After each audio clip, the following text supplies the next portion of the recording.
Yo, what's up, dude? Well, We are on there oh now. my god. You can be seen. All right. Boy, working Oh on the my mustache. god. Stretching that thing I out. was just trying to get it out of my mouth. Yeah, I'm trying a new look, Trying to grow the stash out, keep the sides down a little bit, just see how it looks.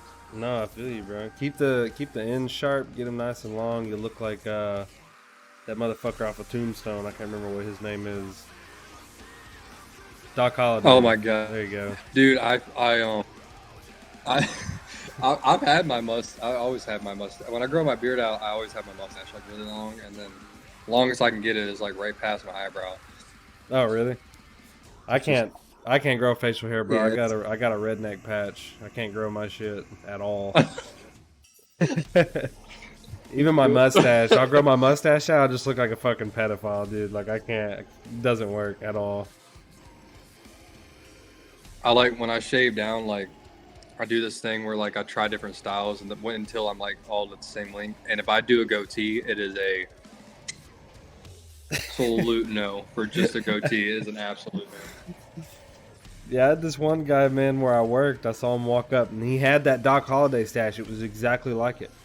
And I was like, "Yo, bro, has anybody ever told you look like this guy?" And he's like, "I've never even watched that movie. I don't know who you're talking about." I'm like, "Dude, go fucking look him up. Like you're rocking his style. You don't even Yeah, know. Like go look him up, bro. You know yeah, bro. exactly what I'm saying." I just feel like a 35-year-old hardcore dad or something right now. Yeah, dude. Get the fucking jorts on and shit. Hell yeah. I have my like empty ass Oh like shit. short. Yeah. Yeah, I've got some fucking traded bro job Janie a worm shorts, shepherd dude. shirt for it. Oh man, yeah. See, I don't have anything that short. Yeah, I don't wear them, so you don't have to imagine that, but they're fucking short, bro. Holy shit. Oh, dude, I've seen the dudes in them. I know they're fucking insanely short. They're literally booty shorts Yep, for good for dudes. them. It's Yeah, crazy. good for them. I'm glad they can wear them. I don't know how their nuts don't fucking hang out of those things, but good for them. They probably wear Yeah, I have no cups or idea. something. I don't know. I don't. I'd have to ask. I'll have to ask him. I'll literally hit him up after this. Be like, hey man, random question. You guys wear Please, cups with those? You dude, guys wear cups with please those? do, and then send me that screenshot. I'd love to see it. Oh my god, dude. So, I will start off. I'll ask. So you're in both, right? You're in of Yeah. Salford and Worm Shepherd. So which one came first for you? Worm shepherd. Worm So Shepherd. I was in a band with Devin. Mm. First was Ascensions of Israel, and then we did one single, and then by that time he started Worm Shepherd, and he asked me to play guitar and write for the band. But at that time, I was working I was selling cars at that time, so I was working like 12 hours a day, and I had like I think 3 other projects, including Ascensions, that I was writing for. So I was like insanely overwhelmed. So I said I can't. I just don't have time because I literally wrote like 2 albums in like a month. It Damn. was for 2 different bands. So I was like completely like I was like I just can't do it. And then I ended up just like thinking about it, and I Devin like shortly after that. And this was probably like I want to say like probably August of that year, just because they formed the band that time. They didn't start like writing anything until we're having Aaron write for him and everything. And Mm. then I approached him. I said, "Hey man, I want to leave all these, and I want to do this because I feel good about this, and I want to be in a band with you." So he was like, "Okay, well, I want to make sure you're gonna write this style and stuff because it's completely different from Ascensions. Because Ascensions is just stupid heavy, and we're like melodic and heavy." So yeah, we basically just did that, and I think I joined September, right around my birthday. My birthday is tomorrow, actually. Oh, So sick. I think I joined like a day after. Yeah, so I think I joined a day after my birthday, if I'm remembering. But I wasn't officially public until the day after the album came out. Gotcha. So that's how I got into Worm Shepherd. I wrote Chasm Dweller. I wrote Chasm Dweller when I got into the band, because that was my tryout song. So I sent Devin the intro before the kick in, and that's all I had. And then he showed everybody else, and they were, next thing I know, I just put it in the group chat, and Devin's like, yeah, so yeah, man, we want to go with you. I was like, okay, cool. All So right, sick. the rest is kind of history now. Yeah, and then we signed a Unique, and then they're like, yeah, we want to use Chasm as the signing song. Yeah. And I was like, ah, dick. Which I think that fit really well for In the Wake of Soul, just because I wrote that purposely to go after the Crimson Moon. It kind of flows into it. And I told Devin that, but the songs that the song they wanted to use, if I remember correctly, I think they wanted to put Ritual Hymns for the extra bonus track in The Wake of Soul. So you got to think, like, imagine if we released Ritual Hymns single in the Wake of Soul album instead of, at the time Ritual Hymns is one of my favorites. Hymns, it was called something else, but yeah, dude. So I think it was the right time for everything. That's how I got started in Worm Shepherd. Nah, hell yeah. Yeah, it sounds like everything was like perfectly, it perfectly fucking worked out as it should have. So that's sick. It did. Yeah, it was sick. Of Sulfur, I'm assuming you'll go there next. Of Sulfur was kind of, it's weird.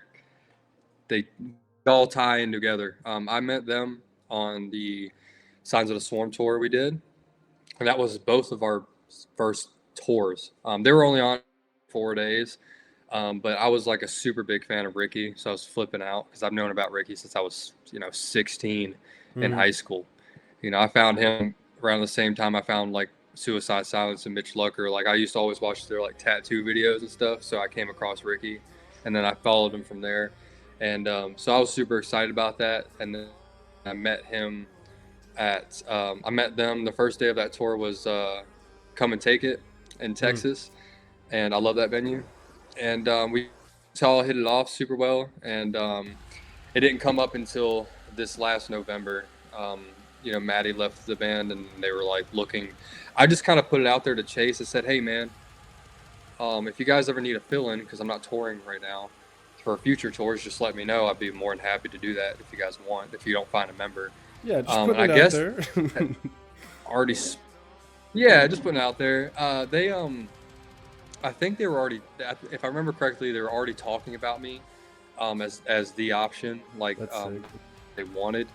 And so when I hit him up and said that, Ricky was like, yeah, I'll definitely keep that in mind. And I talked to Chase. Chase was like, yeah, dude, that would be sick. And then I called him, and it basically just, they were like, yeah, man, so we want to just go with, well, they didn't go with me yet. They were like, we want you, and we want to make sure you're cool with that. But also we want to make sure, because of stuff that's happened before, we want to make sure that we all get along on a bigger tour. So we're going to wait to announce you until like we do a full tour. We make sure you're the guy we want. You want to be in the band, which that was the Chelsea Grin tour.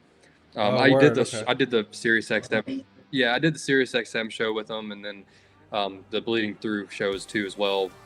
So everything I've done this year that they've done. But the Chelsea Grin tour was like the big. We're going to be together for almost a month and a half, so we're going to see how we actually get along. And of course, we got along great. And after the tour was over and everything was said and done, Chase called me with Ricky and was like, "Yeah, man, so we want to offer you the spot full time if you want it." I was like, "Of course I want it." So it's like, hell yeah. So now I'm going to be writing and playing for Sulfur. So officially. That's crazy. So how is it kind of, imagine it's kind of hard juggling both at the same time, because they're both big projects, like both of them have some fucking steam behind them, like rolling pretty good, I imagine that's pretty stressful at times. It is. I mean, thankfully my schedule right now, as far as like writing, isn't like interfering with each other.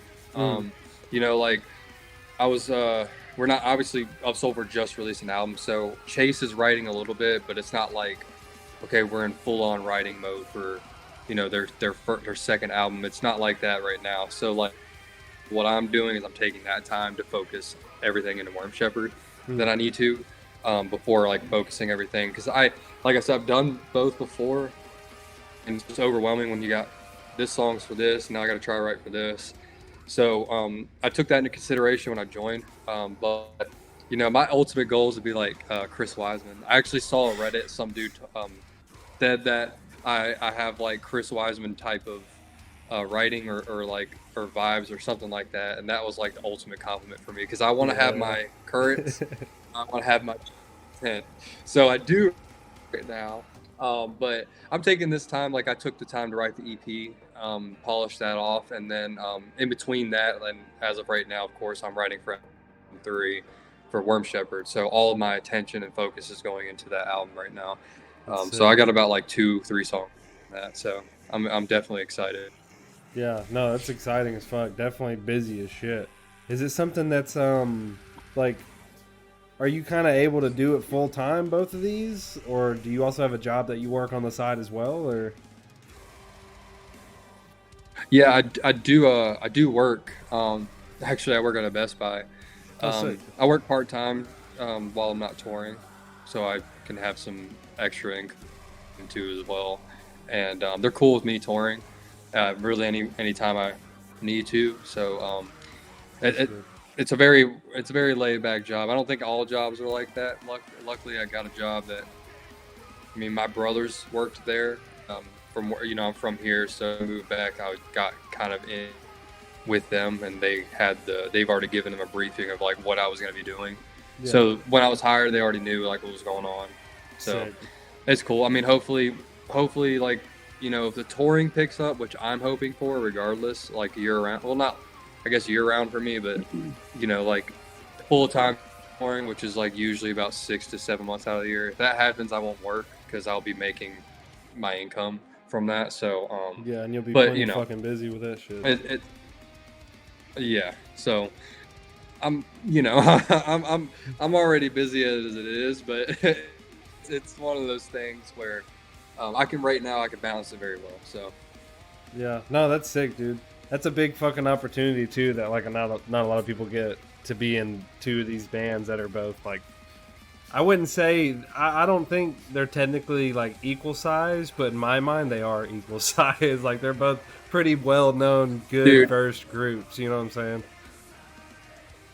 yeah, I don't see like it's crazy to me to think like that because like you know I don't see myself as like in the same class as like Chris Wiseman or any guys in our genre. Hmm. So like it's weird to me to like oh your bands are like bigger, which I mean they are decently sized, especially for the amount of time we've been around. Like it's not like we've been a band for like 5 or 6 years and we're just now getting off. It's like both of the bands I'm in has been a band for right around 3 years and that's it. So like the amount of traction for 3 years is like almost scary because like it's just gonna hopefully keep tearing up and going up and I was surprised when the EP came out.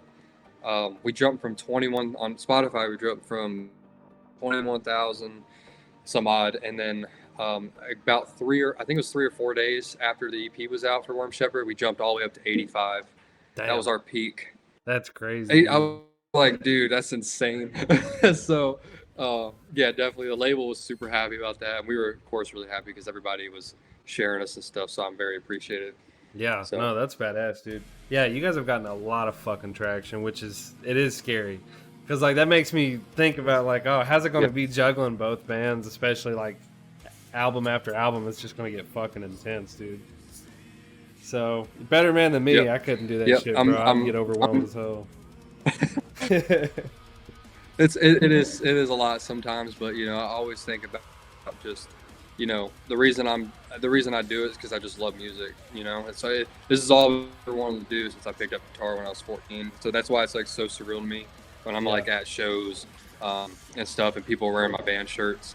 Coming from a dude with literally no local metal scene really here at all. Mm. To see someone like states and states away or Canada, there was a couple in Canada, so a country that's wearing your band shirts.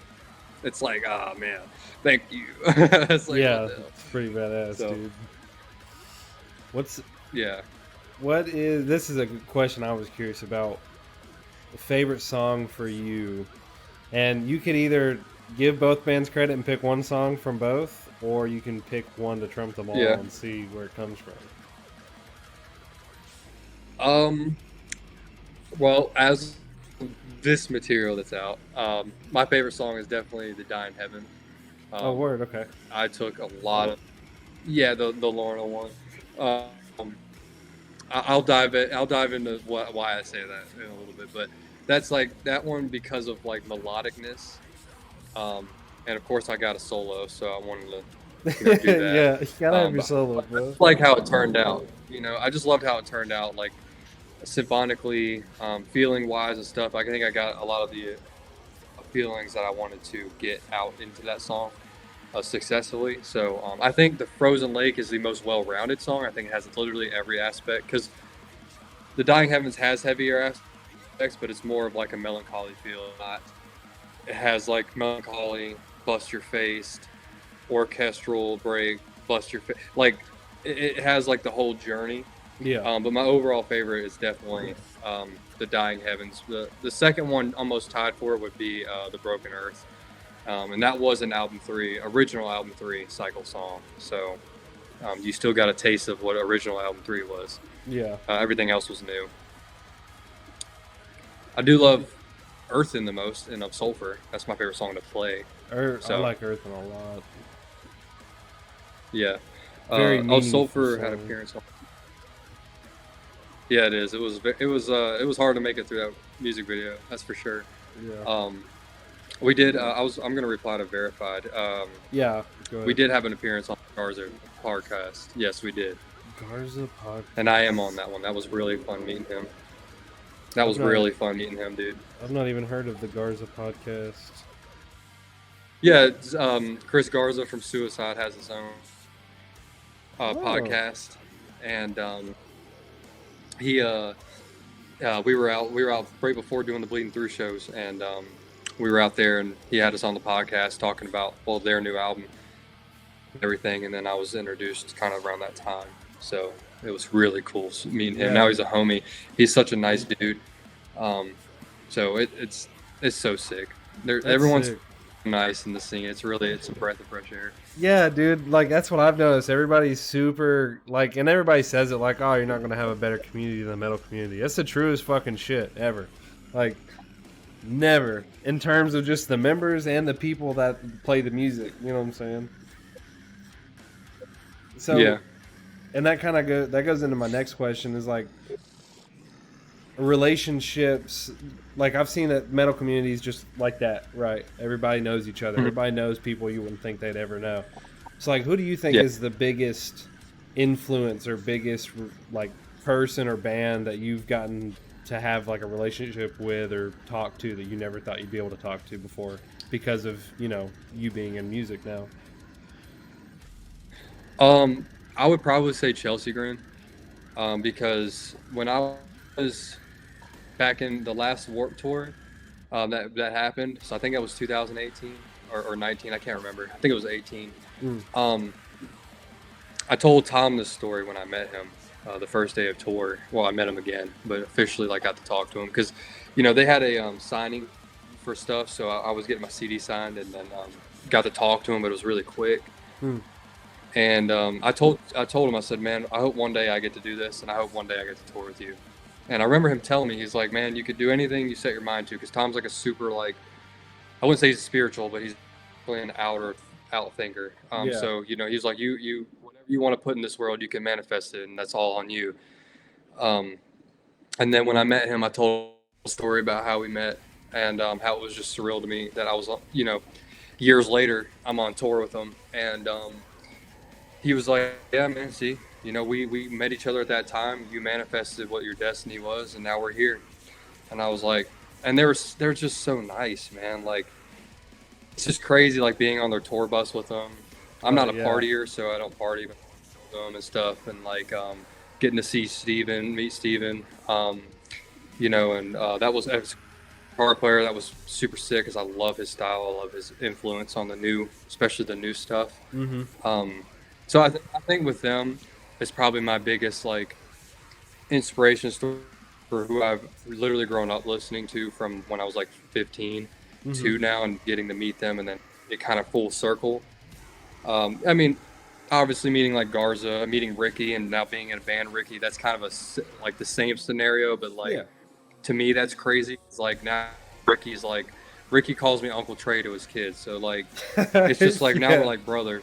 It's you know what I mean. So like and like the kid in me is like trying not to like flip his shit because I'm like just meeting everyone in the scene that I've ever known You're of or turning into wanted to that meet, guy, and dude. You're turning into that guy everybody's gonna yeah, want but to I don't meet want and to hang be. out with. Yeah, dude, that's what's crazy, man. I just don't like see myself like that, you know. And it's weird for me to have people that come up to me and want like they know me from Worm Shepherd, like specifically on like a Sulfur tour. They'll know me from Worm Shepherd and want pictures. I had a kid stop me at he was probably like 19 or 20, but it had a dude just stop me like maybe 4 minutes after I walked at Blue Ridge. We're passing each other and I'm not even looking up, and this dude like yells my name. He's like, "Dude, Trey from Worm Shepherd." Oh my god. Hey man, how you doing? So he took a picture with me. I was like, dude, like I think I got noticed like 4 times at that concert. So um it was just crazy to me. I just don't see myself as like that, you know what I mean? Like I'm just a dude that plays guitar in bands, but people see me another way, and that's like it's very nice for me. It makes me feel good that people enjoy my music so much. No, So for sure, dude. Anybody would be happy. People dream of getting at that point one day. You know what I'm saying? Bolton, thank you for that. Tier one. What a Chad. Hanging out probably in the what a ch- fucking. love. I work with him. That's a buddy of mine. Probably sitting in the office right now, paying out on my stream like a fucking Chad. That's awesome. And then that's my fiance in here. She says someone saved my life at a metal show. I wonder where he is now. Yeah, people are. I don't know. Metal shows are crazy, dude. People always looking after, Oh watching yeah, out for weird always. I shit. saw a lot of Blue Ridge people in the hospital that had like broken ribs and arms and God shit. It was damn. crazy. From the Off pit, of, yeah. It was after insane. one day. God damn. Yeah, bro, it was fucked. It was fucked. That's crazy. So Would what we just talk about kind of cover like your influence or your idol that kind of got you into this? Was those same kind of people? yeah, yeah. I think as a guitar player, my favorite guitar player is Brandon Ellis from Black Word. Dahlia. So Yeah, hell yeah. as far as playing style, what I aspire to be like would definitely be him. I just love like everything that he does as far as like playing, the phrasing and stuff like that. So I kind of think about that when I'm writing, as far as like at least solos and leads. Like um, I'm just naturally influenced by him. His playing, I guess, where I get my vibrato from. I'm a very wide vibrato player because of how much I watch him, Yeah. just naturally. There's a lot of people that influenced me over the years, but that one's like the only one that's like completely stuck with me in a similar scene and like someone I literally aspire to be like as a guitar player. So Well, you're turning into him, bro. People are recognizing you out of concerts and shit. That's crazy. Hard to wrap your head around, that's a bro. very True King Shark, hell he yeah. said, "Hey Trey, I met you at that show in North Carolina at that small bar." Hell yeah. I don't know which It's a tour that was or vague what, small but bar in North Carolina. yeah, dude. I don't know if it was a Worm Shepherd like breathing process tour, or a Sulfur had um a headliner show. I think it was in North Carolina, if I'm not mistaken. Yeah, it was. It was Oh, there, off tape dude. We Jessica. had so much fun. That show was so. I wish you could have been there, bro. That shit was crazy. That was like we. So well, he's gonna find out. Everyone was at that show. Like we were having like some technical difficulties at first, Hmm. so like we had to restart a song, which was fine. And then we haven't played like our headliner set since the one in Las Vegas, after like the Sirius XM one, I think. So it was months and months. So like I kind of forgot how to play a lot of songs. So like we're just kind of all winging it, dude. And like we were like, you know what? We're just gonna give these people the show they came for anyways. And dude, they were that crowd was so cool. We actually we had a encore. We had played for like an hour, I think, or 45 minutes, and everyone was like, one more song. We're like, we don't have any other songs, so we're like, you know what? Do you want us to play another song again? And they're like, yeah. So they voted and they picked Befowler. So we played Befowler again, and That's we what I were just just said. like, Yeah. I was like 2009. I was like 2009, like metalcore stomping on the stage. Like I was like running in place, just during the chorus. I was just having a whole bunch of fun, dude. It was. I think I got in a pit too. I made a pit like during that song. I hopped off stage and just started running into people. Damn. I was like, why? It was so cool, dude. That show was so fucking cool. It was Yeah. intimate as fuck too, and everyone there was really nice. So it was a very fun show. Dude, that's the fucking topic I keep hearing is the small shows are the best, bro. Intimate shit, beat the shit out of each other, but then y'all just have a group hug whenever it's done because there's like 20 Yep. people there. Yep. Yeah, exactly, dude. I think it was like, I want to say it was maybe just like 80, 90 people, which the promoters were like, oh my God, that's like insane for here. And I'm like, really? Like, you know, but then at the same time, you know, on that tour, I'm getting used to playing in front of like 2,000 to 3,000. So Yeah. it was a Crazy. big Hey. jump, you know, so, Yeah. you know, Blew those guys' bar up, so fuck it. Let them have a good night. that, yeah. Said I met Trey at the Nile show in Arizona, and I think he was working the merch booth. I was working merch that tour.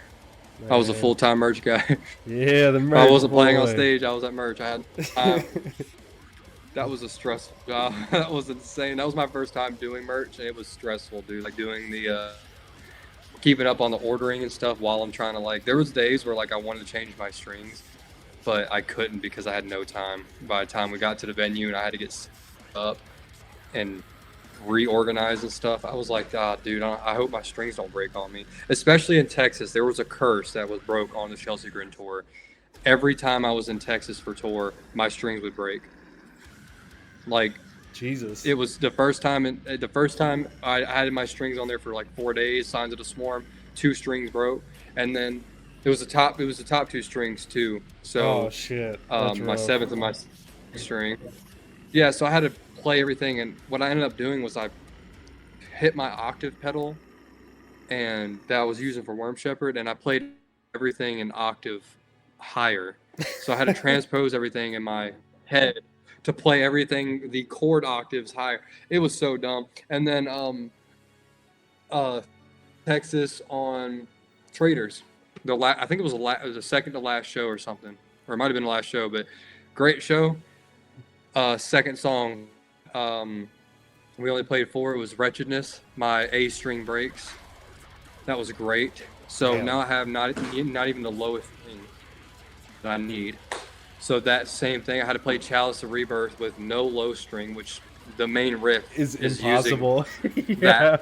Yeah. I had to mime me hitting an invisible string, so I could, you know. And then at the end, and then after that, it was Frozen Lake. So I had like a minute.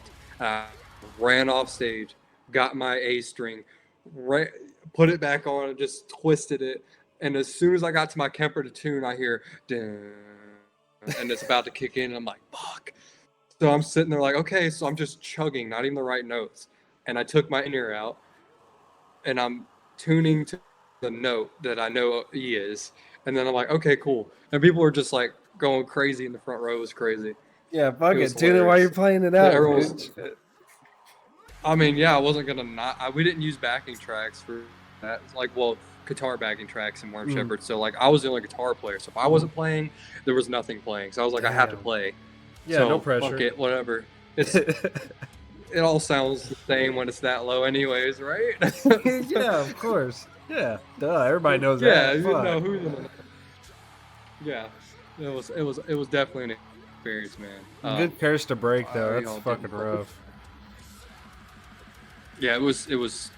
I was flipping my shit when I was getting that string. I was panicking, so I was fucking up because I was trying to put it in the body, and I was like, okay, I need to slow down because I'm like sitting there like trying to shove it in, and it's just not going in and feeding through, and I'm like, I'm running out of time.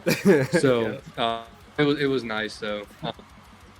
I didn't play. We didn't play I Apostate with Taylor because we just didn't have it in the set. Like we didn't even talk about it because we actually for that Chelsea set we just picked all the most popular songs, pretty much, in that time frame. But mostly, I think it was all new ones, which is what they wanted to do anyways. Obviously, being the album just came out, you want to play new songs. So, Do you have like a popular song you guys keep in the set that you don't really like to keep into the Wide set? Open.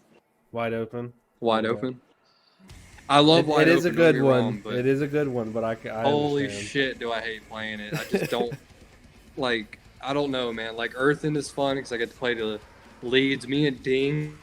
If you go on any YouTube video of me and it with Ding or playing Earthen, and you see us, me and Ding have this thing when it kicks in, when it's like, you know, and we just stare at each other, and I watch his fretboard the whole time until it goes into that tremolo riff. We did that every single day and night on the Chelsea Grand Tour, so that's like our thing now.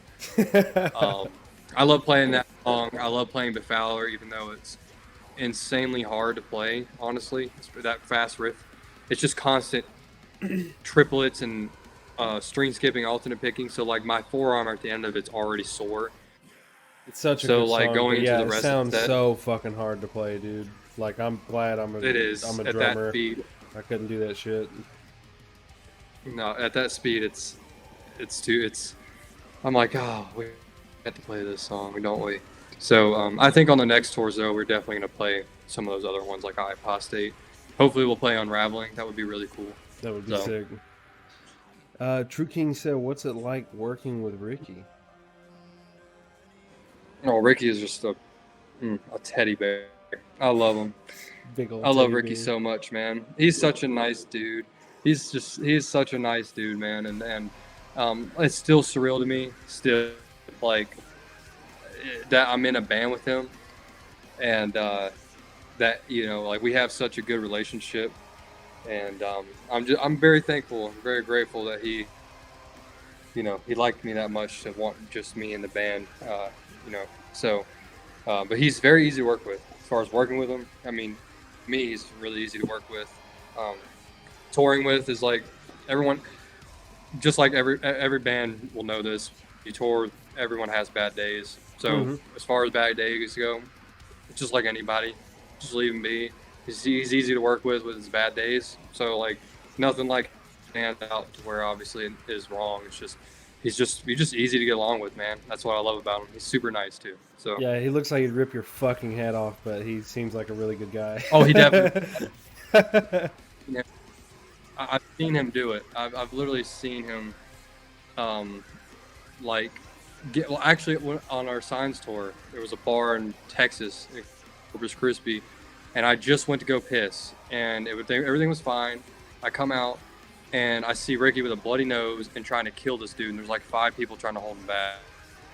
And this was when he was at like peak, so he was like 260. God damn. And apparently the dude like took his hair and like sucker punched the shit out of him, and then he wanted to rip his head off and shit.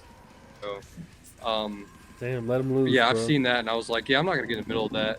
I was like, yeah, I'm not gonna get in the middle of that. I'm just gonna stay at my merch booth and just chill out and everything. And so, yeah, I've seen him a couple times get mad on tour. Not anybody, just stupid people that are driving. Like we're trying to park our van and people are almost running us over, and he's like, he'll just walk up to the car. I'm like, what are you gonna do? Run me over, fucking idiot? And yeah, get out of the car. I fucking dare you. Yeah, look at me. Get out of the car. yeah, exactly. They're just like, yeah, you fucking stupid. Like, so I thought that was funny as shit. But I have so many great memories from that tour already. So I'm super excited about future tours. Yeah, no, next tours are gonna be sick, dude. What do you think is something like? I don't. It depends on you. It's very subjective, but like, when would you think that would hit? You're like, oh, I made it. You know what I'm saying? Which I mean, you're with Worm Shepherd now and of Sulfur. You're gonna be touring soon, hopefully full time. You know, where you don't have to work an actual fucking job and shit. Like, what do you think hits it for you, or have you hit it? I mean, I haven't hit it for myself. I know a lot of like my friends or family at work, they they joke around with like customers like, oh man, he's a rock star, man. Like I'm like, dude, I'm not. Like like I don't. So like my family, especially my dad, like my dad is like literally besides my wife is like my biggest supporter. So like, and he always has been since I picked up guitar. So he's always like, to me, you've made it.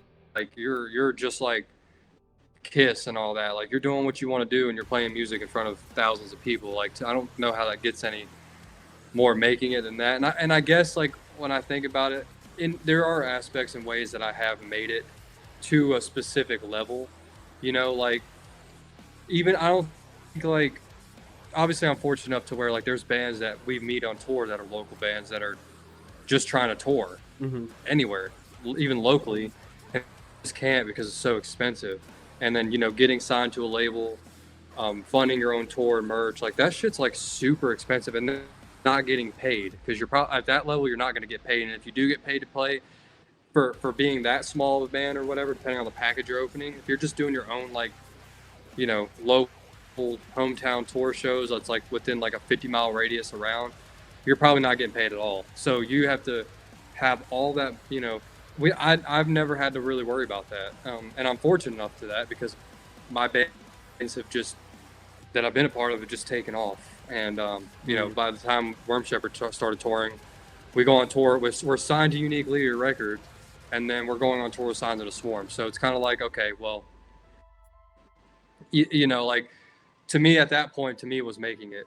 But for me, like I don't know, even if I'm Lorna Shore size, I don't know what truly making it for me would be, because I don't think I'll ever see myself like as like a person of higher stature. To me, I'm just a guitar player. I don't think I'm anything special. I don't think I'm anything, especially in deathcore, stands out. Like you have people that stand out, like Brandon Ellis or the dudes from Polyphia, Scott and Tim. Like those dudes stand out as guitar players. Like, but they're also like not deathcore. Like they're modern, progressive guitar players. So like maybe in my genre, I'll never see myself as like that. I don't know if I can. So I don't know if I'll ever see myself as making it. I think as of right now, I'm very fortunate to where I'm even at right now. I always tell my wife, if I die tomorrow, I could write a book about what I've done and seen in my life, and I would be completely happy because I've gotten to live what I've already wanted my dream to be. So it's just all getting better for me. Having like my own guitar with a company, like a signature model, and like being on my band's merch. Making money off touring, playing in front of thousands of people, sold out like House of Blues. Like not a lot of people get to say that, especially in our genre. So like for me that's just like maybe that's what I'm saying. I think it's becoming more mainstream, especially with bands like Slaughter and Lorna playing those bigger stuff. I think it's getting a lot more recognition. But maybe I'm just too humble to like see myself in that kind of, I just think it's like not in a bad way. I just think it's weird when people like know who I am, because I don't expect that. I would expect a singer like Devin. Devin goes everywhere to a show and everyone's like, oh, Devin. I don't expect, oh, Trey, like, because I'm just like the dude that writes the music. No one's hearing me. No one's paying attention to me on stage. That's what I feel like. Well, just know there's always people paying attention to you on stage. Because like even like again, me as a drummer, like I like, when I go see bands play and shit, I'm constantly watching the fucking drummer the whole fucking time. Or like I'm usually 9 times out of 10 I'm not looking at the singer, which I still, like when I got to see Gojira, I like all of them, right? But I was watching Mario, and I can't remember what their bassist name is, but I was watching Mario and their bassist. That was it. I didn't look in that other direction. I was closest to them. That's all I fucking watched. And that was my whole show, was watching those two motherfuckers. So you always got eyes on you, bro. And I feel like one day, I don't know, maybe it'll hit you where you're like, because some people are like, oh, I've made it once I like get foot on the ground in Europe or something on like a Euro tour or something like that, which that's a really popular one. Yeah. I want to play in Germany. That's how I know I've made it. I feel like it'll hit you one day, dude. Probably like a train, I think, but nonetheless. Yeah, I think it might be like when I'm doing it full time. Probably I'll probably be like, well, like okay, well, what else do I want to do? Like I have goals of like I want to mix like I basically want to be like a mixture of Chris Wiseman and Will Putney. For sure. You know, Yeah, like that's sick. I want to mix and shit full time. Like I also want to tour full time and just have both of those like streaming like incomes and stuff like that, and just do. That's all I want to do is music. I want to, not that I want to sit at home. Don't get me wrong. Like I do semi enjoy working just because I don't want to be at home all day because I am kind of a homebody. Like when I'm with my wife and stuff, like I don't want to. I just want to be with my wife and my cats. I don't really want to go out and do anything because I don't party, anything like that, drink or anything. But I think maybe when I start doing it full time, that'll kind of be like, wow, it's like okay, I've definitely made it some way to be able to my bills doing this. So that's another thing too is Will Putney follows me and I'm like. Oh, that's insane. Like, that's badass. I was like, yo, Will Putney is following me, dude. So, oh my god, he sees like shit I post and like messages me or we'll message each other and stuff. Well, I'll message him and he'll reply. And like we talked about, like my live tones I use are Will Putney STL tone packs for the Kemper. Okay. So we talked about like my live tones and stuff, and he asked me what I was using and stuff like that off his pack. So it was just really cool. He's a really nice guy too. I hope one day to actually meet him. I hope one day N will play near, and I get to actually physically meet him. That would be It'll happen one day, bro. Be sick. It'll happen. I'll come back to you one day on that question. I'll like in a year on your after your next tour. I'll ask you that question and see if you're in the same mindset. We'll see what you say. Okay. I'll definitely have fair. to get you back on That's here fair. with at least with. It'd be cool to have like somebody from Worm Shepherd We and somebody from Up Sulfur on here, and we all sit here and talk and kind of go back and forth. That'd be sick. Yeah, I think Chase would be the one that wants to do that the most. I could talk to Ricky. I don't think Ricky would mind, but Ricky's always busy with because he's got a family and he's cutting hair. y'all are all fucking busy. Like I said, I don't give a fuck. If I can get the sound guy of a fucking band to come in here and hang out with me for an hour, I'm full with it. Everybody's busy, dude. I don't give a shit. You know what I'm saying?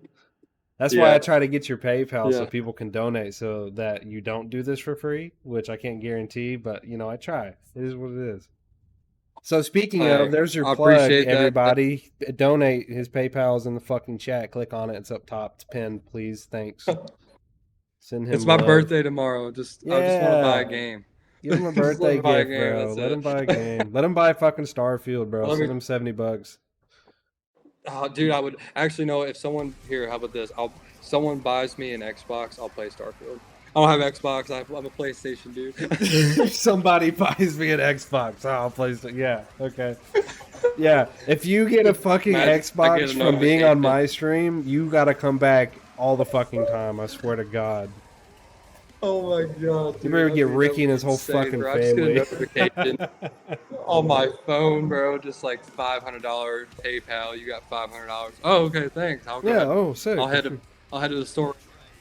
Oh, I appreciate it. Yeah, fuck Best Buy. Just get me on your stream. Shark. Yeah. Just let me stream every day. I'll just make $500 a day. I'll be able to pay my bills.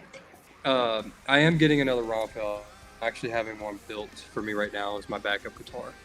So it's a oh god, I don't even know what type it is. It's insane. I named it the Sleeping Sun because the colors that are on the top and the colors and everything go with the like Blood Sea and the color from the Sleeping Sun EP. So I named it the Sleeping Sun guitar.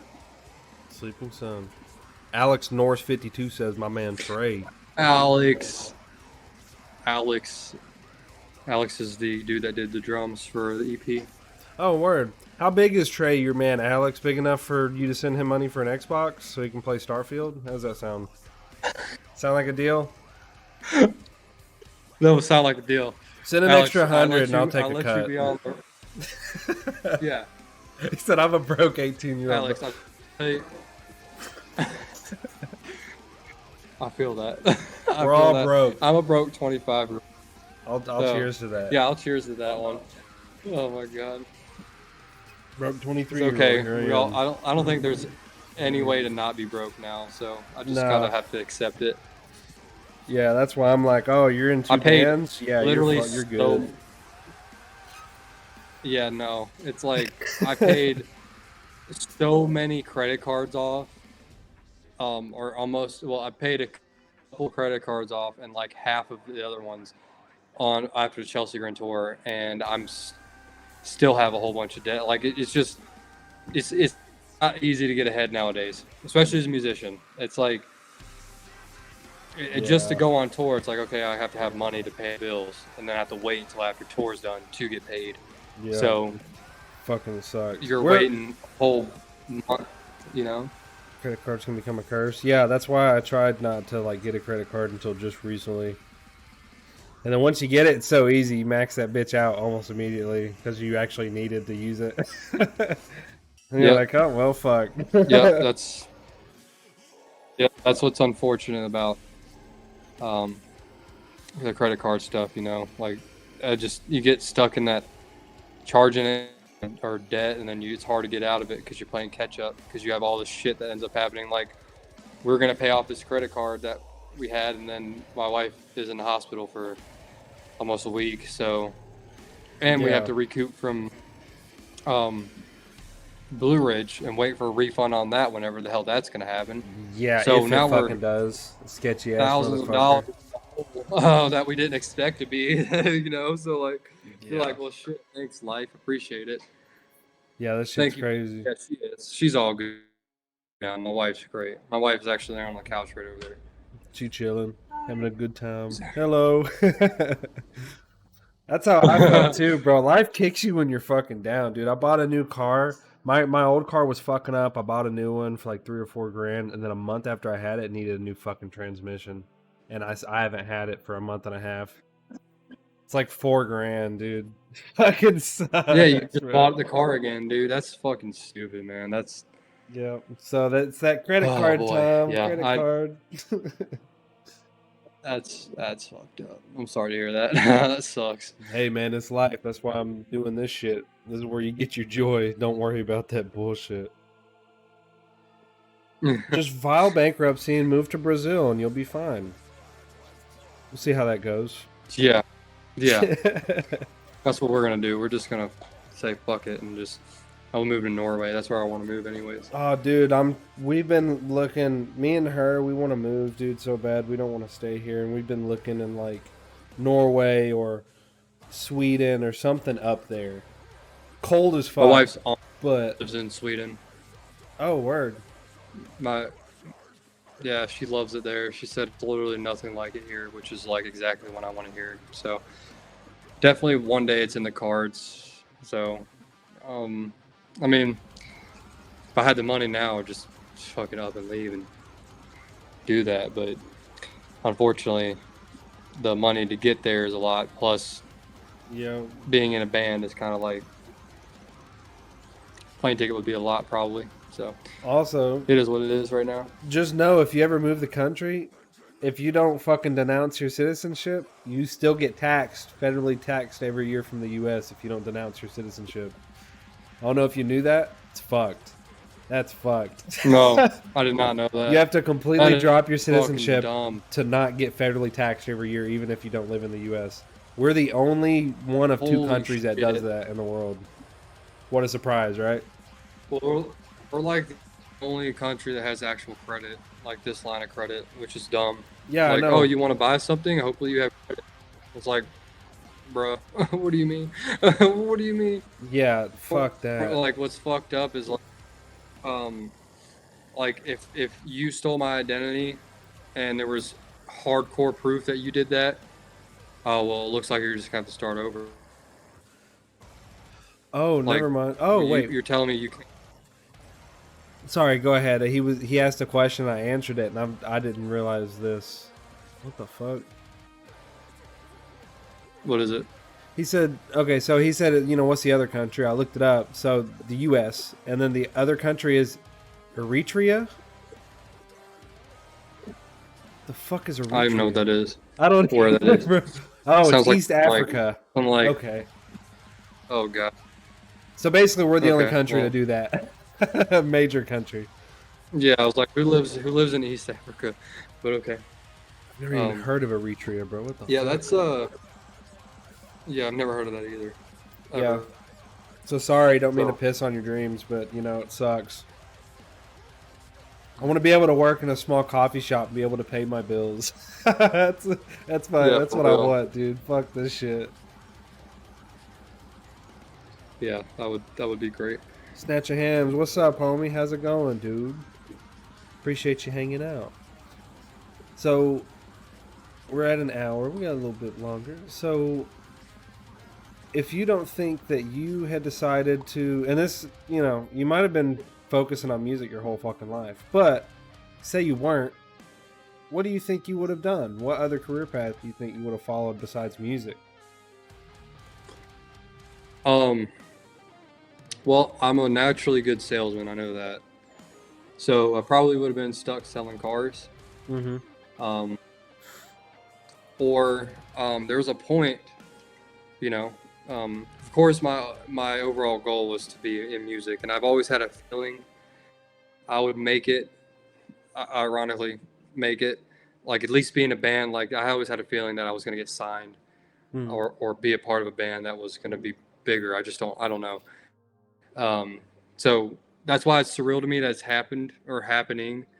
It's still growing because, like, you know, a lot of people have dreams, man, but like, I've also sacrificed a shit ton to get Mm-hmm. where I'm at. Like, when I say, like, if you really want to have a dream and you want to do it, you literally have to be able to, like, to be okay with literally possibly giving up everything for a moment to do it. And, you know, I started playing guitar when I was 14, and then, by the time I was out of high school, that's all I wanted to do. So I play guitar literally every day from when I picked it up to I mean right after I graduated. I played daily, but that's all I was doing was playing guitar. I didn't really go out with friends. I didn't want to do anything because that's what I enjoyed doing.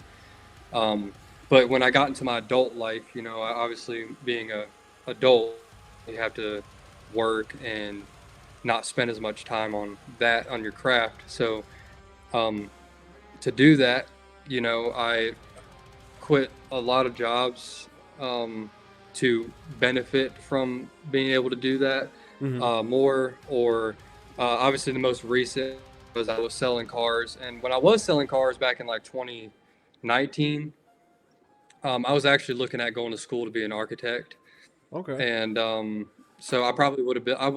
Probably would have done that because I do like designing, and I love looking at like tiny homes and shit. So like building like stuff. So some kind of architectural engineering. Like I looked at doing that briefly, and I was actually doing steps to go to school to do that. And Sick. then I ended up not selling cars anymore and switched jobs, and my life went to fucking shit for that period of time because I was literally making no money. And full circle, at that time, I was actually with somebody else, and I was working at a smash burger temporarily, Nice. and my now wife's mom was my manager. I had no idea my wife existed, Oh but shit. I worked with my wife's mom, not even knowing like how to, like she even existed. She showed me a picture of her one time, like, cause she had our lock screen. I didn't think anything of it. I was like, yeah, she's pretty, but I'm not significantly older than her. I'm only like 2.5 years older. But at that time, I'm like 20 and she's like 17. So I'm like, yeah, she's nice. So like, I'm thinking like full circle, I go sell cars again. And then, you know, about, I think in November of 20, what, 2020, I think, we were talking to Unique about signing. And I was like, oh my God, it's happened. That's where my life is slowly Yeah. went up now. It Especially just keeps Unique, bro. going up. Unique's And fucking big, dude. Unique is a yeah, sick dude. ass So, and they've label. grown a lot since we've even signed with them. So like we talked about signing with them, and I was like, oh my God, this is like my dream. It's happening. And the person I was with before and her family did not support me at all. They thought it was like a silly dream or a goal. It wasn't realistic. I need to think about actually having a real job, blah, blah, blah. I was like, all right, cool. So I ended up leaving her because of that, because she didn't support me. Good for Um, you. so, Fuck her. which anyone that's in the chat or anything, I always listen to my dad. You know, when it came, my dad always told me, do not give up your dream for anyone because you'll literally hate yourself for it. And that's entirely true. And I felt myself at that point in my life slipping away. Like I didn't play guitar, but maybe once a week. And even when I did, it was like maybe an hour if I was lucky before I get bitched at basically. And so I had this, I was happy for quite a number of years. I was unhappy for quite a number of years. But when it came to that, like, okay, well, now it's actually like, do I want to stay with someone I actually just don't want to be with anyway and miserable the rest of my life, or do I want to pursue my dream? And I was like, this is obvious. So when I felt like a huge weight was lifted off my shoulder, and especially when you have people that aren't in your corner, like weighing you down, like your dream's not realistic, you're not going to be in a band that makes it, you know, you need a real job that doesn't, people don't actually pay their bills with that. I'm like, okay, cool. So after I left, you know, actually literally within the same week, I left her, and then it was like, I'll always remember this because of the time period. I left her on a Tuesday, and we signed a Unique, and Chasm Dweller was official out on Friday. So it was like the best time of my life right there. Oh yeah, like, I was like, that's oh a my good God, fucking week, bro. Yeah. So you know, like if I would have stayed with that person, I would have ultimately, like, I would have given up playing guitar, honestly, and I would have completely hated myself, and it could have led to something worse, to be honest, because I was already in a bad headspace at that point. And then you know, that's like I said, like my life completely switched from that point, because when that happened, 2 months later, I meet my wife. When I literally wasn't looking for anybody. I was in a relationship for almost, 4.5 years, and I was like, yeah, I definitely don't want that again. I just want to focus on my music and stuff. I was looking at actually moving to Connecticut, where some of the old members lived at, so I could pursue Worm Shepherd. But then I ended up moving back home after I met my wife. I actually was going to go move back, and I met my wife. And I was like, well, I don't want to move away now. And then we decided to wait, and then I moved back home. I quit my job selling cars. So I was making a lot of money, but I was like, it's either, do I want to make a lot of money, or do I want to regret not at least trying to the full potential? Yeah. So I made a decision to quit, and then I quit right before the Ritual Hymns music video. Oh, shit. So I didn't have a job during that point. And then got with her, and then we ended up moving to my parents' house. So my dad helped me a lot. My dad was like, do your touring, get on your feet, don't have to pay anything, just save your money until you can get up on your feet. And then that's what we did. And now we have our own place and all that stuff. So, Sick, dude. but it was a complete turnaround, like being with my wife, because I told her from the gig, I was like, yeah, so this is what's going to be happening. So if you're not cool with literally like any of this, like me being gone, me not being home all year, me doing music, you need to tell me now, because I do not want to invest any time in you if you're not going to give me any of that. And completely the opposite. Give the disclaimer, So, man. Yeah. Cut it clean. Yes. Yeah. So it's just nice. So if anyone is in the chat, I'm also streaming on Instagram. If anyone's there, like, my advice would be, I think, honestly, without sounding cheesy, I think whatever your dream is, whether it's music or you wanted to go to school for something, I think that, especially while you're young, you have time to fail while you're young. I mean, I've restarted my life 4 times, dude. I've quit jobs. I've moved so many times, restarted different places, and I'm finally now seeing the results of sticking with it, because I could have gave it up at any point. I could have just stuck at selling cars. Like, well, money is more important to me, so I'm just going to I'll do music online, and I'll never tour. And that's not what I wanted. I wanted to tour, so I had to make that happen. And I think if you just stick with what you want to do, like, you can do it. You just have to actually literally be willing to possibly lose everything to get it back. I mean, I don't think anybody that's actually successful in anything they wanted to do had an easy road to do it, honestly. Yeah, no, So, for sure. I mean, that would be my advice to anybody. I think that's why I'm so appreciative, because I know how much I've sacrificed just to do what I do right now. And I'm just now seeing years. I mean, I've been playing guitar for almost 11 years. Just seeing 11 years of my life to get here, you know, and actively playing music. It's been about 8, like bands and stuff, since I was like 16. So it's taken me 8 years to get where I'm at right now. And I'm just now feeling good about, okay, I'm going up. There's no, My boy you know, Trey's for me at making least, I know I've got somewhat of a, you know, I've gotten a following, especially after joining up Sulfur. I gained a shit ton of followers from that, and I think that's helped, you know, with me. But that's opened up opportunities for me where I can offer lessons, I can offer my mixing and stuff, or, you know, features, anything like that. And I just think if you want to do something, man, you should, especially when you're young, you should just go for it and do it.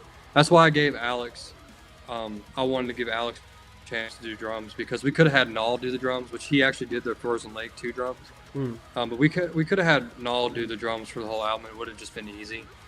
But Alex reminds me of me at that age, because Alex is super talented, especially for his age, and drummer and stuff. And that, you know, I've met him a couple times. I met him at a Worm Shepherd show with Breathing Process in North Carolina. Sick. And I was like, well, you know, why not give him a chance? Because everyone deserves a chance. I don't look at your age. I just look at your talent. And I look at, for me, just look at how committed you are. Like, we wanted him to do the Traders tour, but he was in school and he physically couldn't get off of school for it. And I'm not going to pull a kid out of exam time and stuff like that for Traders. I'm not. Yeah, you already know, Alex. So he wanted to get out of it that just shit. wouldn't.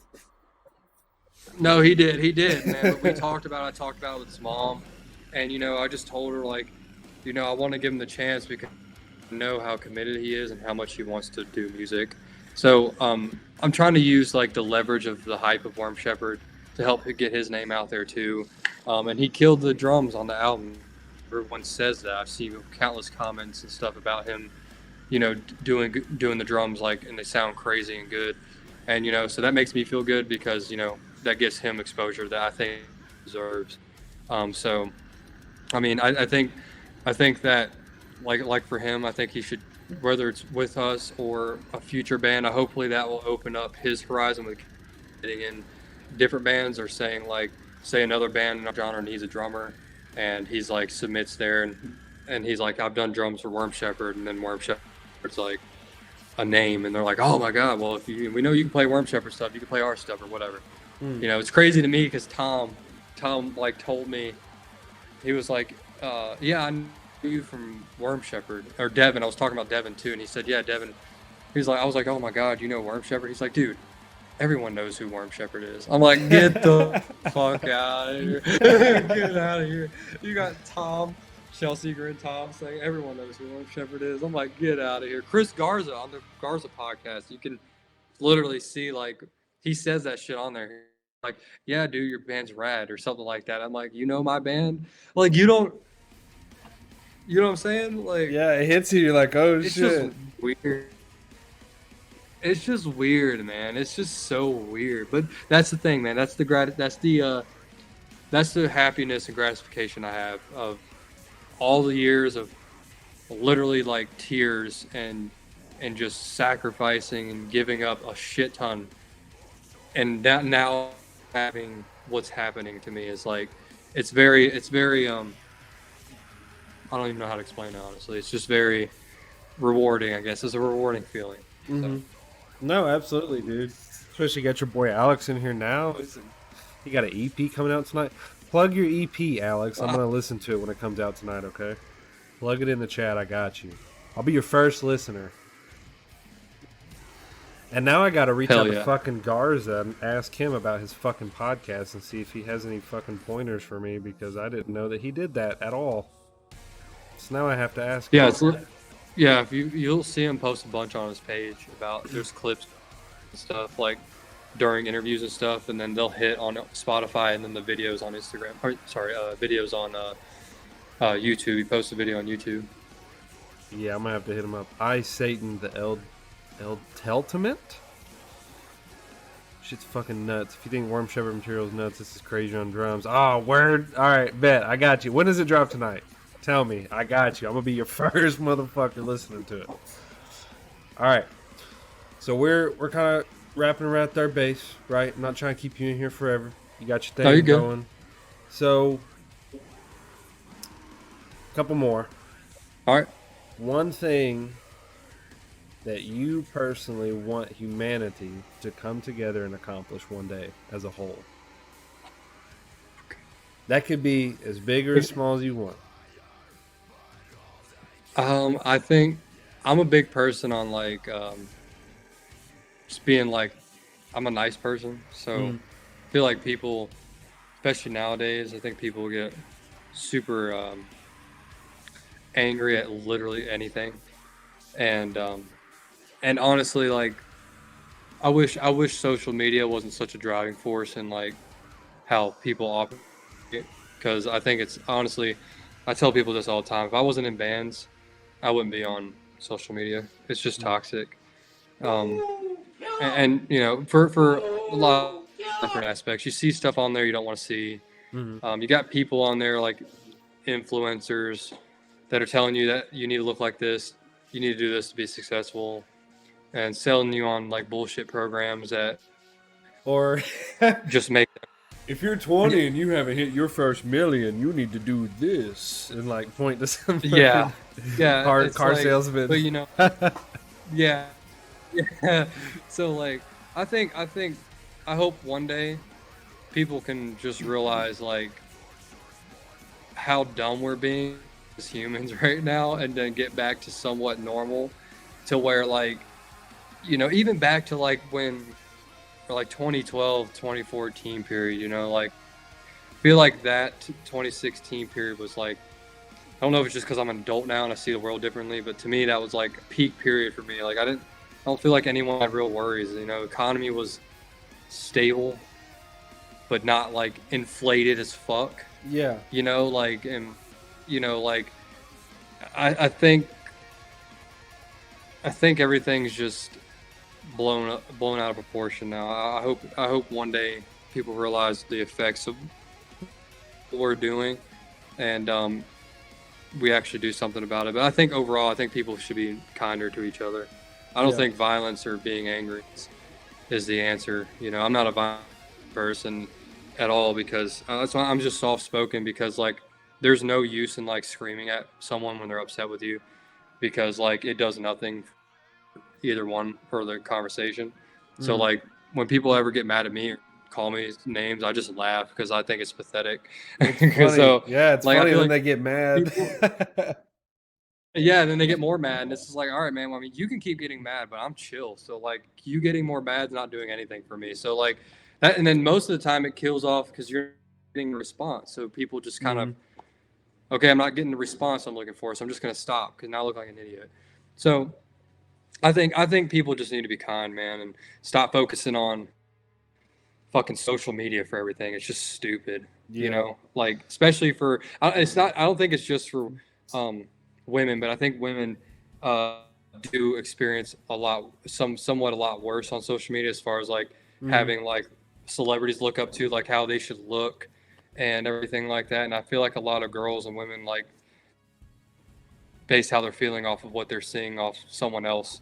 And then guys do that all the time too. I see it too, but I think women are affected, which is sad. I think they're affected by a lot of social media stuff, especially with their appearance, and they don't feel like they're good enough. And I've seen like that it's common for like, you know, women to just be like not confident in themselves at all. And then, you know, you have these guys that are like, well, you have to be a beta alpha. You have to be an alpha guy. You know, don't like, ever, I'm just like, don't ever say that on again, bro. Please. I'm telling you, bro. It's so true. I never thought I'd hear those words come out of your fucking mouth, bro. That was crazy.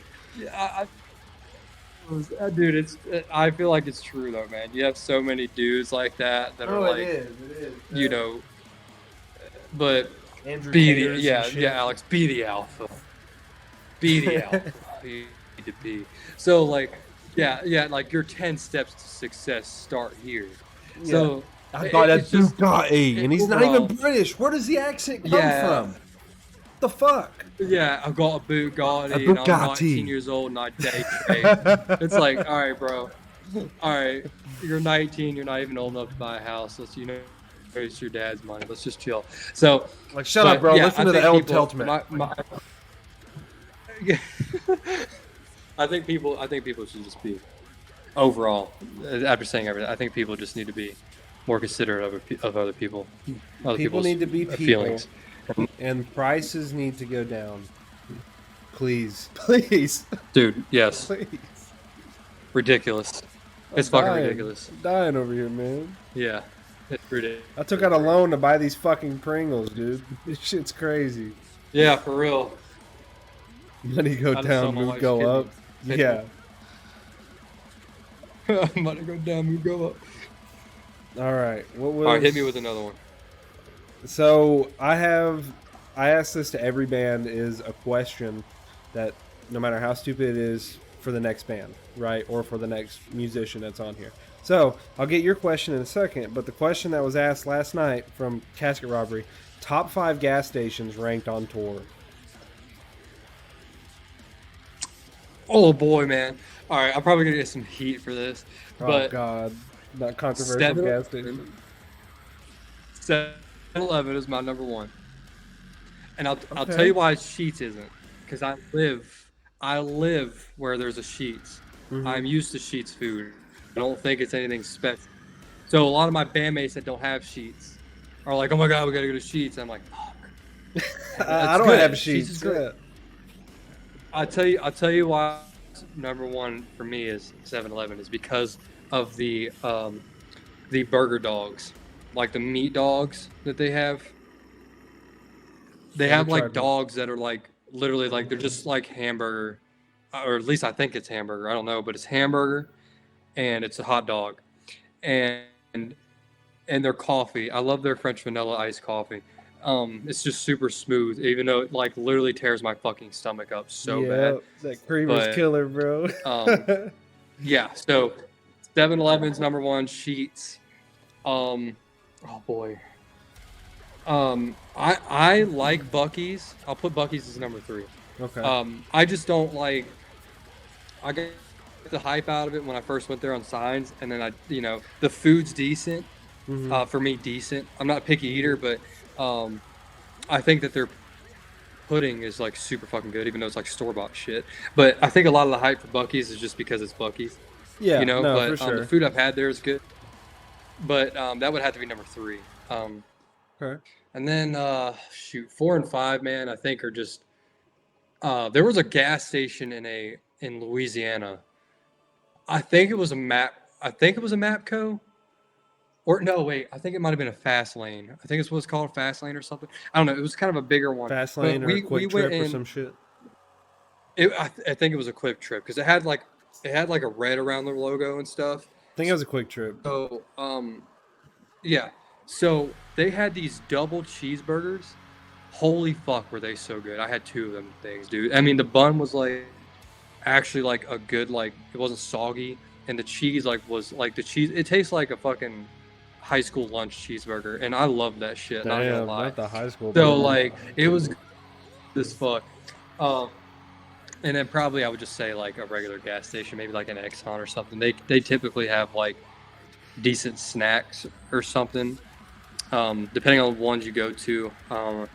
I'm pretty sure I had my credit card info stole at Exxon though. For putting my Exxon then. For putting my, I was on tour last on the Traders tour. I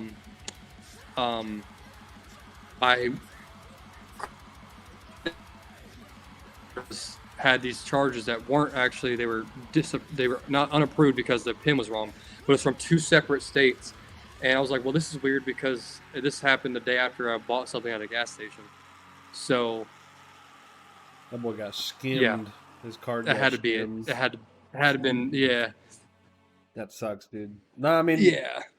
Bucky's is good. Don't get me wrong. I don't get to go to Bucky's a lot, but when I do, it is pretty good. You know what I'm saying? For sure. But I don't Yeah, it know, is. dude. Every once in a while, man, like especially on a road trip, you're gonna find one of those fucking like mom and pop gas stations that have the best goddamn fucking biscuits and shit in there. Like god tier sausage biscuits that they make from scratch every morning at like 4 in the morning for some fucking reason, I think dude. I think on I think on the Chelsea Grand Tour, we stopped at a Exxon, I believe, and they had like I'd never seen it before, but it was out in the middle of fucking nowhere, and they had a full like menu thing, and they had their own cooking bar and like station. It was like, okay, Yeah, they ain't fucking cool. around, I'm getting dude. some fucking chicken wings and shit. Like it was great, man. Walmart, I will put Walmart as like not a gas station, but like Mm. one of the best places to get food that's cheap too, because especially when you're on tour. Like this last tour, I bought a box of cereal, and that was my breakfast every morning. I just bought milk and drank the milk, ate the cereal, Yeah, yeah. so I didn't have to buy food. So you come up with your own different, unique way of surviving on tour. So Shit. I work at Walmart, bro, and I'm not gonna lie. I go to the deli every fucking day. 90, do the 97 fucking cent chicken wings. potato wedges, dude, and you get like a pound of those motherfuckers. I'm every day. Like, can't beat it. Dude, the wedges are so good, and the fried chicken legs, oh my god, they're They're just to good, die dude. for. Yeah, they're They're good. so fucking good, You get dude. like a I love chicken, it two so chicken much. legs, and a thing of fucking potato wedges for like $2 or $3. Yeah, I'm fucking with that Dude, all day. I'll get fucking a tub of chicken salad and potato wedges and a drink, and I'll walk out of there for maybe and maybe $8. Yeah, it's fucking banger. Hey, Walmart So slept on. I'm not gonna lie. You said Bucky's. I've been twice. God tier. Hey, it is God tier. You've been twice, so that's why it's God tier. Go more, and you'll get tired of how many fucking people are in there. Every Bucky's is always packed, yeah. no matter what time it is, dude. It's annoying as Oh, shit. yeah, it is. My fiance doesn't even go in there. Like, she's very like socially anxious. She doesn't even go in. I have to get all the shit. There's so many people in there constantly. Oh, Can't blame her damn. though. Well, yeah, no, I don't. Yeah. So, what would your question be for the next band? Um, They're tour, Swedish. any question or tour related? Oh, they're So, Swedish. They're Swedish. It's a Swedish melodic Okay. death metal band. Do you know? Have they been to America yet? I'm not sure. Okay, then I'll kind of leave it open. Um, what would be a like? I'm trying to make it simple. What would be a if you had to choose one place to stop on tour to do a food eating challenge? Where would that be? A food eating challenge? Yeah, like you know how you have like, oh, you have an hour to finish this 4-pound steak or whatever, like something like that. Okay, word. Yeah, hopefully they've been I to know the I would U.S. before, because I don't think they have that fat ass shit in Sweden. probably not, probably not. That would be like the only reason why I asked if they have been here is just because then I'd be like, well, what's going to be your like American food you're most excited to try, I guess. So I guess if they don't answer that, if they can't answer, they don't even know what a eating challenge is. I would just ask that. What's the most American food you're excited to try that you haven't tried yet? That's a good one. I'll ask both. We'll see what they say. I don't know. I'm gonna be streaming Yeah. those fuckers at like 11 a.m. because Sweden time. So that'd be fun. Yep. Okay, that'd be a good one. And then I had one more. No, I guess not. We're at an hour 30. I guess not. I ain't gonna keep you too much longer, man. You're good. You're good. Here, ask me one more. No, I'll answer it. Anything you want. Okay, I'll keep it simple. Do you want venue or band question? Pick one, and I'll give you the last question. You surprise me. I don't care. I like both. What band do you ultimately want to open for one day? Like, dream open for this band one day. Oh, oh man, definitely the Black Dahlia. Oh yeah, Black Dahlia. Yeah, Black No, Dahlia, that's definitely. fair. It That seems that like would you've be gotten fucked every to time you open. tried to go watch them. Yeah, Black. Yeah, but in our genre, I'll keep it simple. In our genre, so, or in general metal like that, definitely Black Dahlia. That would be a absolute dream come true if I could do that. Like if I was on the Chelsea Grin tour that they're on right now, Black Dahlia, I'd be crying every day because I'm like, oh my god, I get to see Brandon Ellis play guitar. Yeah, for sure. That'd be Which like sick. it's funny because half of the band follows me, but Brandon doesn't follow me. Like Brian follows me, Ryan doesn't follow me, Ryan Knight doesn't follow me, and then Alan. Like I've talked to both of them. I know Alan, but I met Brian at one of the trader shows, and then we started following each other and talking a little bit. But Brandon doesn't fucking follow me, and I'm like, Brandon, please. That's all I want. Favorite band of all time is Iron Maiden, though. Okay, And if it was if it was an insanely like, let's just say you're playing like a tour, like or a festival, and we're opening a festival. If Iron Maiden was on the festival, that would be the dream. that would be pretty badass.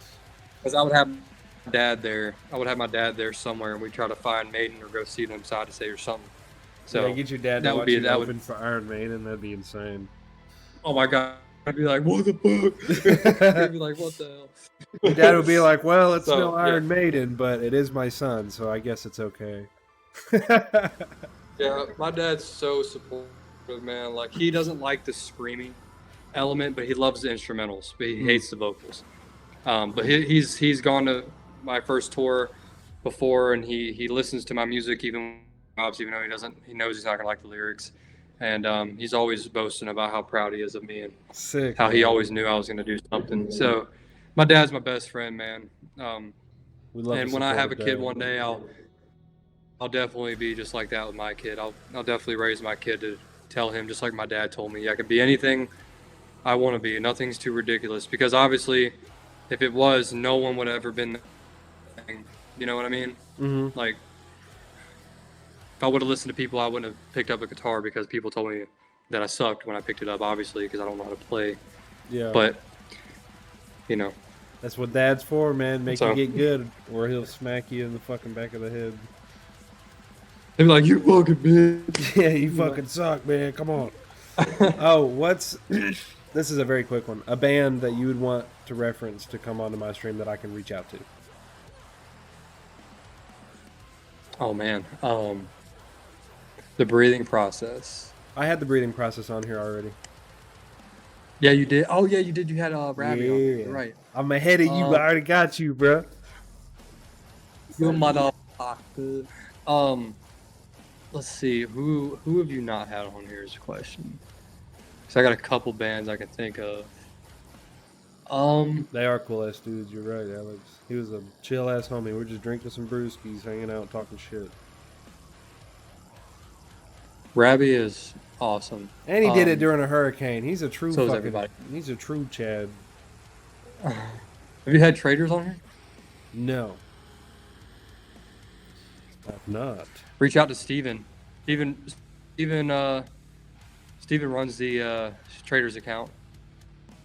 Okay. He's the easiest to get in touch to too. I mean, you can message traders, but messaging Steven probably be easiest. But I recommend